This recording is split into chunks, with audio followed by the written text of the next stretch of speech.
whole world has been watching the World Cup. Baseball fans are anxiously waiting to see who their team picks up in free agency, and the big game is just around the corner. Sport is so much more than just a game, and love of sport often starts as a kid, playing in Little Leagues.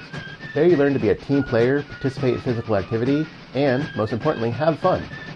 Joe Canzanella of the Connecticut High School Coaches Association joins Municipal Voice this week to talk youth sports, coaching, and more. We'd like to thank our sponsors, Gateway Community College and Housatonic Community College. The Municipal Voice is the Connecticut Conference of Municipalities podcast in collaboration with WNHH LP 103.5 FM. I'm your host, Matt Ford. As always, be sure to give us a like and let us know what you're thinking in the comments. CCM's Municipal Voice podcast continues to present a key forum on important state and local issues. The views expressed do not necessarily reflect the consensus views of CCM or member municipal leaders. Joe, thanks for joining us today. Thank you. I'm excited to be here. Okay, so we have you here as the executive director of the Connecticut High School Coaches Association. Could you give us a little bit of a background about the association, what you do, and how you came to be involved? Well, the association goes back to 1952. It was established fully then. In 51, there was a group of coaches and athletic directors that got together to try to form this association. It had a little trouble getting off the ground. Coaches and athletic directors' lives, even back then, were very busy. But it was actually formed in New Haven over at a meeting at the Ray Tompkins House or Yale University. And it was a group of athletic directors and coaches that put together from all over the state. The first executive director really officially was from Bristol, Connecticut. I am the third full-time executive director. There was Tom Monahan, was the executive director. He was from Bristol High School. And then John Fontana from Southington High School. Robert Cicchini took over upon John's passing in 2019, and in August of 2020, I assumed the position through an interview process and so forth. Yeah, so obviously John was running it for a very long time, and big 30 plus years. Big shoes to fill, certainly. But yes. you're not new to coaching and the scene by any means. Can you tell us a little bit about how you got into coaching and kind of your journey through sports coaching? Well, I'm from New Haven originally, graduated from Hillhouse High School, and I don't know. I guess I was impressed by coaches. My uncle, my mother's brother, was a PE teacher and a coach in Meriden, Connecticut, and he was probably the first influence I had. I remember being the ball boy at his football games when he was the head coach in Meriden, and from there, I don't know. I think it's my mother's influence that really got to me. My father wanted me to be a pharmacist. After I had my struggles with chemistry, I realized that pharmacy was not going to be my thing. But I got to be very close with coaches in high school from all the sports I participated in, and going. I remember being approached by a neighbor guy that was a policeman, and he said, "Joe, you'd be a great policeman in here in New Haven. You know the city." And I was 18 years old. I went, "No, I'm going to coach. I'm going to be a coach." And I'm there were times when I thought about, if I had gone that route. Yeah. But you know what? I've had a great run. It's taken me, coaching and high school athletics have taken me down some really great roads. Coaching and officiating, and I have no regrets at this point. Now that you are the executive director of the Connecticut High School Coaches Association, let's talk a little bit about high school coaching in Connecticut. What is the state of public school coaching in Connecticut? Do we have enough coaches? Is there a lack of coaches in refs? How are we doing? Okay. To answer your first piece, enough? No. Okay. And there weren't enough prior to the pandemic. Okay. And there's a process in the state, which is through state legislation, that coaches from the intramural levels of public schools need to acquire a state permit, a 5-year renewable permit. Okay. Being on I would consider the ground floor of that, because when I was in New Haven as the district-wide athletic director, we didn't have enough. We didn't have enough people from our city. We didn't have enough people that were lay people as non-teachers. And to clarify something, if you happen to be a certified teacher in the state of Connecticut, the ability to get become a 5-year certificate is easier. Okay. If you're a lay person, someone who doesn't hold a teaching permit, certification, you have to take, you're required by state law to take a 45-hour course, in addition to the medical pieces, which is CPR, first aid, AED, and concussion training. Now, all that information can be found on the Connecticut Coaches Education Program website. Okay. And a friend of mine, Fred Balsamo, is the administrator there, but that program is affiliated with the CIAC, the Athletic Directors Group, and the Coaches Group, which is the three groups that are triumphant of administering and sponsoring that program. And how do you think you get more people motivated into it? Do you need to make the program easier? Is it about educating people about it? How do you get over that lack of coaches? Let me say this, Matt. The people want to become coaches. I'm not sure they understand the scope of coaching. The scope of coaching is you have to be a teacher. And that's what the program is all about. And I'm saying a teacher in a school teaching a subject matter. I'm talking, you have to be a teacher of the sport. And you have to be able to teach all aspects of the sport, including the mental and the physical and the social aspect of it. I always make the analogy, which everybody wants to be an assistant football coach. But they don't know they want to show up on game day. Yeah. They don't know what happens during the week. And probably assistant football coach for head coaches, finding qualified assistant coaches for football is the hardest thing to do, because again, they don't understand what goes into being an assistant coach at that level. And the classes, there are many people getting certified coach. Some of them, after they get certification, find a job. They don't realize the interaction they have with other people than the students, i.e. parents, community members, which sometimes can be difficult at times. And the head coach can run interference. The athletic director can run interference, but ultimately parents and others in the community can cause coaches to say, you know what, this is definitely not worth my time. Yeah, because I'm not making any money. And generally, coaches do not get in the business of making money seasonally. It's just not possible. Yeah, they can find a part-time job, and there's plenty of part-time jobs out there that pay a lot more than coaching. Yeah, and time you put in, and the time and the money you spend back on your kids. That's most coaches that I'm aware of spend a lot more money on their kids than themselves. Yeah, so it sounds like, I mean, part of it is realizing that it's not just being good at the sport or loving the sport. You also got to be willing to be a counselor to these kids. You're somewhat of a public figure dealing with parents. You got to be ready for all that kind of stuff.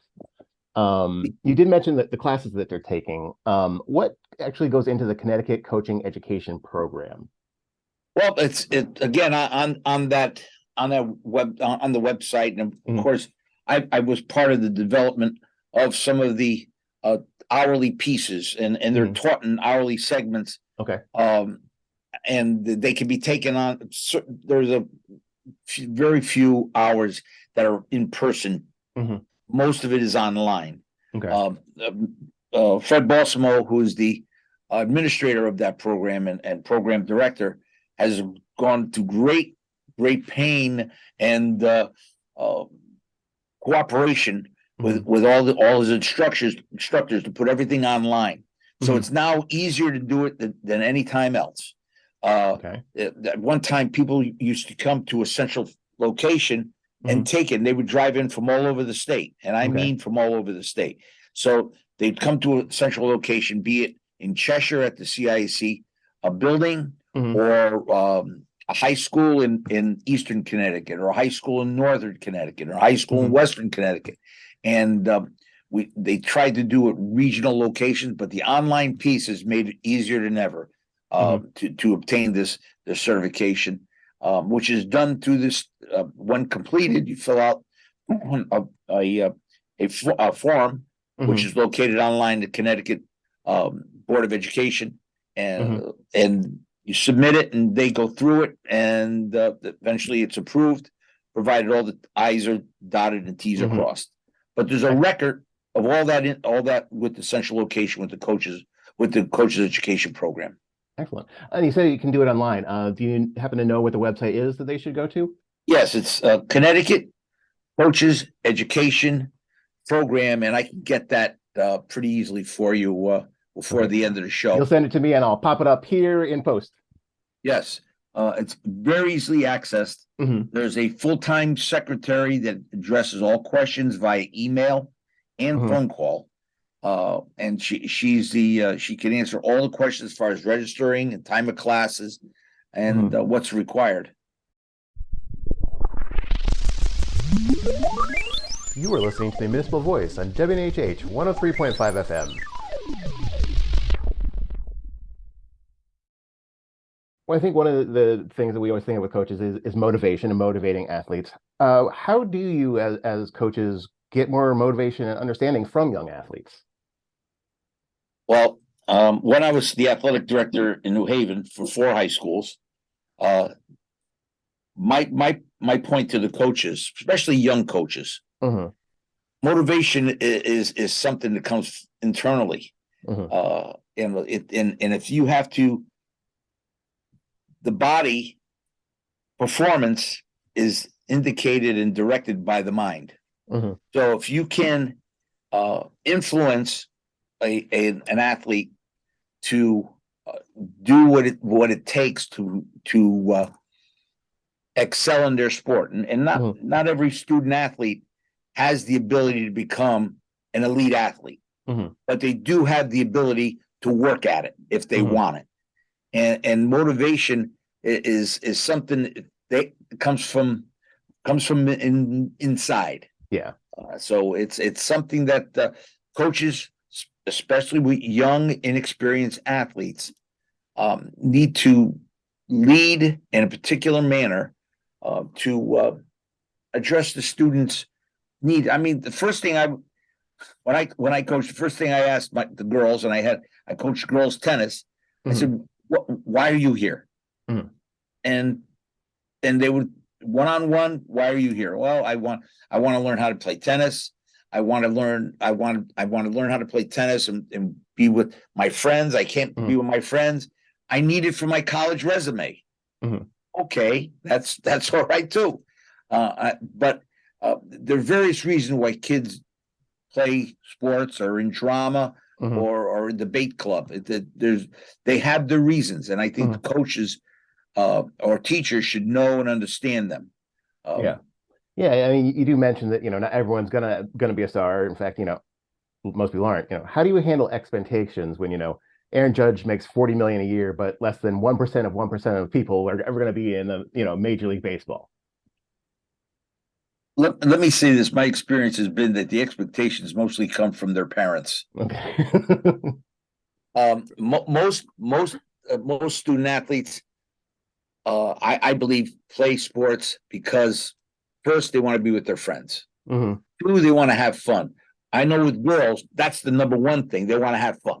Mhm. They want to be with their friends, have fun. And boys might take it up a little bit more with the intensity, because what you see on TV, sometimes boys want to replicate. Yep. Girls you see more and more women competing, Mhm. but I feel there's a difference between boys and girls competing. Mhm. But the expectations doesn't make a difference whether you have a son or a daughter. Mhm. Parents have expectations, Big and those are the expectations. ones. Those things you have to keep in check. Yeah.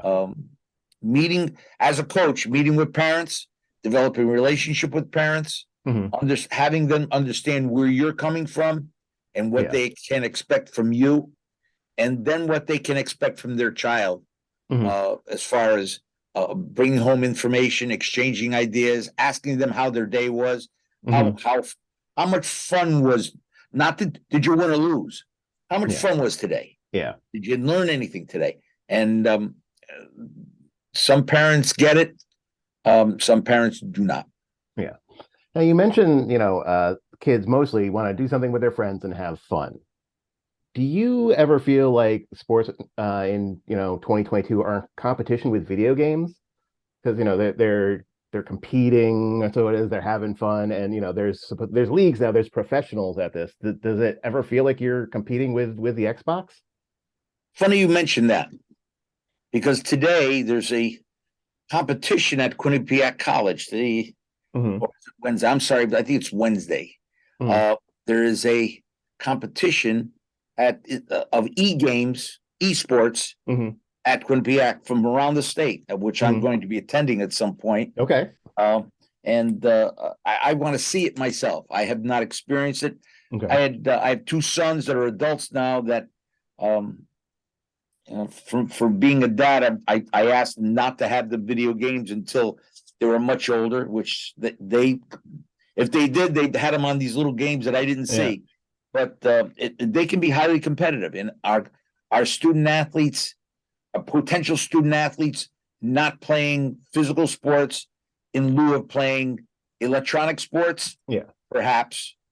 And numbers in certain sports are dropping. I noticed this year it appears that girls basketball season is in certain communities. Girls basketball Hmm. numbers seem to be down. Hmm. But that'll go from year to year, and it depending on community where that is. Yeah.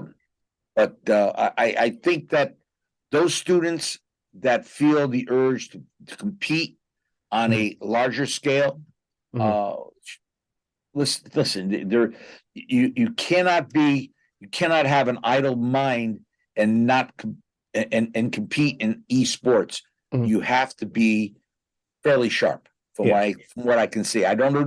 Believe me, Matt, I don't know the intricacies of esports, but I'm going to find out tomorrow. I can Yeah. tell you that.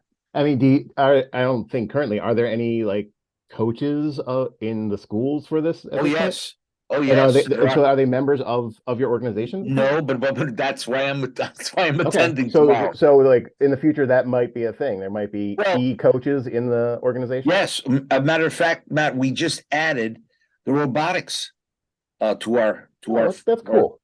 yes. So we were approached by a representative from the Connecticut robotics group, Hmm. that emanates out of high schools and Hmm. have coaches and mentors, and a number of those teams have specialized coaches Yeah. that come from outside the high school, Hmm. engineers that Okay. work with the teachers that are the mentors of the program, which create the robotics, robot that actually competes. Hmm. So we've added them. They're going through the process of putting together a committee, which will be representative to our group, the Hmm. Connecticut Coach Association. Within our group, every sport has a working committee. Hmm. Girls football has a working committee. Girls basketball has a working committee. Hmm. Girls softball, now robotics will have a working Hmm. committee. Out of that working committee, they will select through their own criteria who may be recognized as coach of the year, Hmm. assistant coach of the year, robotics team of the year, Hmm.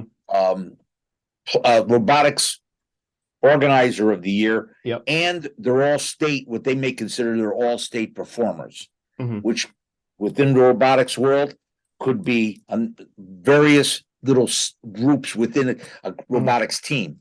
Mhm. So, I mean, from talking to John Nitsky, who was the former athletic director at Shelton High School, Mhm. he reached out and he told me, he informed me that within each robotics team, Mhm. there are smaller teams, the Okay. design team, the operation team, the advertising team, the procurement team. Mhm. It's a lot more than I was expecting, Yeah. quite frankly. And I'm excited to have them, by the way. So I see a parallel with the esports also. Yeah.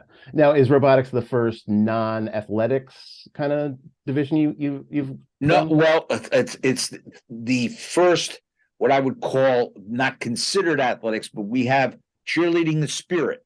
Mhm. That is not considered a CIC sponsored sport, but it's called an activity. Mhm. But yeah, but it is a physical thing, because I know it is a physical thing. Well, as some of the much other as things would have someone that would be called coach. You know, your model Yeah. UN, your debate team would have a coach. So I Right. don't know. Yeah, we don't at this point we don't have robotics is the first, what I would call non-physical activity as we consider physical activity. Now, Yeah. believe me, I think if I was operating one of those robots and trying to get an angle on the other robot or trying to Yeah. win something, I'd break into a sweat. I'll tell you the truth. But I mean, I think as far as a non-physical activity, robotics is the first It's kind of one. the first one. And esports could be the second, and the Mhm. door is open.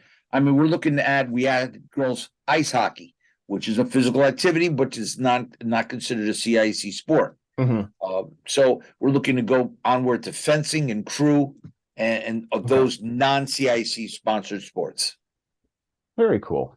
We talked about how to entice kids, but kind of one of the flip sides as part of coaching is discipline. How do you handle discipline issues as coaches? One of the most important things as a coach can do is create a culture of which there are expectations. The coaches' expectations have to be modeled by student leaders. Mhm. If student leaders understand your expectations as a coach and what is best for the team to progress through the season, well, let me back up, to start the season, because if you try to implement these expectations mid river, so to speak, it doesn't work out well. And there has to be a buy-in. Often you hear coaches on the college level, be it Gino Auriemma, who talks about really performance, expectations, and really the process. Nick Saban at Alabama talks about the process. The process is their expectations as it trickles down to their leaders within the team. When students hold each other to those expectations, it's much more rewarding, and they reach those expectations more than the coach. Yeah. Now, keep in mind, student athletes never want to let down their coach, but they don't want to let down their peers more. Yeah. That's even, when it comes down to it, is even a bigger pressure and influence on them is their peers. Yes. Using that teamship as a support, and also just to keep people in check on some levels. Yeah. Oh, I have a question from my show writer here. He wants to know, Yankees or Red Sox? Oh. Wow. Well, it's a clear cut. It's Yankees.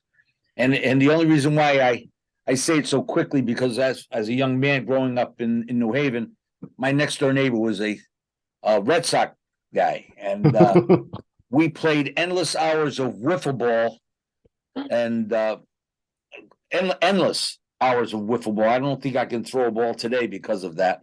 I didn't throw well then either. But wiffle ball, and I was the Yankees and he was the Red Sox, and that's just the way it was. And he was a much better athlete than I, so he probably won most of the games. But it's to this day, it's the Yankees. There's no doubt. I'm sorry. And your producer is who? He'll be happy with that answer. He'll be happy. Okay, that's. Hey, we want to keep people. Brian happy. And research will not be happy, but that serves him right. Yeah, but I do like Big Poppy. Big Poppy's my guy. He's a good guy. looking at the future of sports in Connecticut, let's talk about a couple of issues here. You mentioned that some sports have seen declining numbers in some years, and I know you've been a football coach. Talking about football, how do you handle issues like CTE, head injury stuff with sports? Well, the sports medicine section of the CIEC works with a group of doctors Mm, that monitor and have tracked the number of hours. And now we have a limitation on the number of contact hours. And I'm talking about full contact hours mhm, within a week. The CTE is an issue on certainly on the professional and the high skilled, uh, high speed with mhm. big bodies. And Yeah. I'm talking about the college and the professional level. Mhm, I'm not one to discount or poo poo. It can happen on the high school level. mhm, I mean, the bodies are appropriate for the size and the speed and the level they're playing at. mhm, Um, Helmets have been an issue, mhm. and I don't think there's a helmet made to this day that can stop a concussion. Yeah. They can. I've seen many of the new helmets that they have coming down the pike Mhm, that have various levels of man-made material, be it Kevlar and mhm, different designs and shapes. They go from round to being oval to having a little deflector in the front. You can see it on the professional level. If you see some of the helmets, it looks like a little cutout in the front of the mhm. helmet. That is that is sort of like a shock absorber to Okay. absorb it and spread it over the helmet. Mhm, But the ongoing testing and development happens at. I know there's a testing lab at the University of Tennessee mhm, that does a lot of work regarding impact. The our doctors here mhm. in the state that are affiliated with the CIAC and monitor are excellent. Um, they have been and they're sports doctors, so they understand Mhm. the impact of what happens, be it football, be it hockey, be it soccer. I Mhm. mean, the heading aspect of soccer, when Yeah. an student athlete goes up to head the ball, there is impact to the ball, to the head, be it the side, the front, the back, and maybe even head to head. Mhm. So they understand that. They do meet regularly to assess injuries and the numbers of them, Mhm. and work towards keeping student athletes safe throughout our state. Yeah. I know they're very active regarding that, and I'm comfortable with it as the executive director. Yeah. We've met with them, and I'm good with their knowledge and the way they do Mhm. things. Excellent. Um, so obviously parents consider things like safety when they're getting their kids into sports. Another thing that is a consideration for some parents is costs. The price of equipment for some sports can be high and difficult for kids to get into. What do you think we can do to maybe help with the cost for some parents, or how do we handle things like that? Well, let's start with in some schools there is a cost to join a team. It's Hmm. called a participation cost, and some schools have defrayed some of their budgetary woes onto the parents. So Hmm. there may be a cost to play for one student to play a sport during one season of maybe $50 to Hmm. $100. And then if there's two from the family, may go down to $75 each. Hmm. Every school that I know of has a scholarship program built Hmm. into that. So if a parent can't uh, afford that, they can confidentially uh, apply or speak to some administrator within a Hmm. building, and they'll do it. It doesn't have to be broadcast Hmm. and to a point of embarrassment, because kids do get embarrassed with that type of thing. Yeah, If definitely. they're so they can uh, apply and speak to administrators, be it the athletic director, an assistant principal, or principal, that can help them out. Now, Hmm. regarding cost of equipment, there are GoFundMe pieces that happen. Hmm. There are a number of used equipment sites that will gladly donate. I'm thinking particularly of hockey. Yeah. Hockey is probably the most expensive sport that's out there. I'm not sure there's as far as football is concerned, helmets, shoulder pads, all the equipment needed, most schools will supply. Maybe with the exception of footwear. Yeah. I mean, hockey is probably the most expensive, starting with the footwear. The skates are expensive. Again, most people that participate in this state have the socioeconomic resources to get that. They have the equipment they need. Goaltenders, pads, masks are expensive. Yeah. But if a kid, and let me check that. Not a student athlete is interested in participating in a sport, and they can't afford the equipment. All they do is reach out to that coach, to that athletic director, and I'm sure there'll be resources in the community to assist them finding that without going to the point of embarrassment. We want to make sure we have that.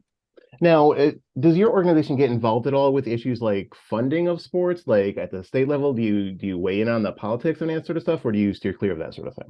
Well, our association is a membership-driven organization. We don't get involved with the politics as far as budget control and things of that. We do participate through the state legislature. We monitor what goes on there just to make sure it doesn't negatively impact high school athletics and student athletes. And as far as reaching out to the budgetary process on the state level, we're there to support. And I've submitted testimony, both live, in person, and written testimony to support any initiative that is positive for student athletes and coaches. And kind of one last kind of fun note, we talked about some sports have kind of seen declining numbers over the years, but some have been on the rise. And one of those is cricket has been slowly creeping into Connecticut. What do you think about cricket in Connecticut? Do you see it growing over the coming years? I have, Matt, to be honest with you, I have not heard of cricket. I'm not sure it'll displace baseball because I believe baseball has its origins in cricket somewhere down the line. But listen, if kids want to play it and schools want to sponsor it, I'm there. I think the organization will be there. We had numerous people reach out for girls ice hockey. Who would have thought that girls high school hockey would come along 30 years ago? Well, you know what? I believe there's over 30 schools involved with that now. And so they're not all on one team, but they're one from here, one from there, and they make one team. It's called co-oping, and it's been working. So if cricket might be an influence, might be the influx of families from it's very popular in like Caribbean nations and from the Caribbean, from Europe. India, I know, plays cricket. In India. So I mean, British colonies play cricket. I don't know a school that will refuse to sponsor anywhere from an intramural club program to a varsity program if they have the interest. There's enough kids interested in playing. Yeah. I mean, frisbee. I mean, frisbee, competitive frisbee is very alive and well in many schools. That's right. Ultimate frisbee. Yes. Very much so. Thanks so much for speaking to us today. We really appreciate it. I'll be honest with you, Matt, this has been a great time for me. I've enjoyed it very much so. Thank you. We'd like to thank our guest, Joe Canzanella of the Connecticut High School Coaches Association. We'd like to thank our sponsors, Gateway Community College and Housatonic Community College. Learn more at gatewayct.edu and housatonic.edu. Municipal Voice is a co-production by CCM and WNHH 103.5 FM. Kevin Maloney is our executive producer. Christopher Gilson is our producer. Harry Draws on the boards. And I'm Matt Ford, your host. Be sure to check out our Facebook page and give us a like. And watch out for our CCM chat series on our YouTube page. America was founded on the principle of representative government, but communities of color are marginalized in this process. If you're interested in running for office or serving on a local board or commission, the Connecticut Conference of Municipalities and the Campaign School at Yale are hosting Representation Matters, a free remote 2-day training session with informative workshops and panels of experts to give you the tools to make this a reality. Visit ccmcares.com for info on how to register.